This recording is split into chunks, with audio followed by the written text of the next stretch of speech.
So বন্ধুরা আজকে হচ্ছে চকলেট ডে। আজকে জিমে এসেছি সবাই মিলে।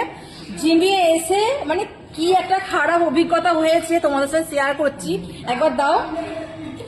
এই দেখো, মানে জিমে জাস্ট পাটা রেখেছি, এই যে এইটা খাইয়েছে, বাট এতটা খারাপ খেতে, মানে আমি তো মনে হয় যে মানে আমার অন্য বছর মানে ভাতটা উঠে আসছিল এক্ষুনি, ভয়েতে খেলাম না। আমার মনে হচ্ছে বাকিটা আমি কে বেবি খাইয়েছি আমাদেরকে। ওই যে আমি আসতেই বলছি ও দিদি খাবে আসো, আমি জানি চকলেট খাওয়াচ্ছে, আমিও তো না বুঝে সত্যিকার নিয়েছি যে ভালোবেসে খাওয়াচ্ছে, কিন্তু এতটা খারাপ খেতে লাগছে যে মানে কি আমার সত্যি এত কষ্ট হচ্ছে। এর একটা বিরিয়ানি খাওয়ালে বেশি বেশি খুশি হতাম। আমি ব্লাশটা খেতে পারলাম না। এই যে রোহন এটা উদ্ধার করে দিয়েছে আমার চকলেটটা, সত্যি থ্যাংক ইউ সো মাচ। অনু খেয়েছিস আমাদের জন্য, দেখি এটা আমার একার তো, এটা আমার একার তো, এটা একার তো আমার।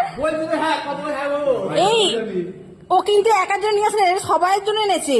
তোমার এটা উচিত ছিল আরো দুটো নিয়ে আসার, এখানে এতগুলো লোক জিমে, তুমি তুমি এরকম একটা এনে ধরাচ্ছ আমাদেরকে।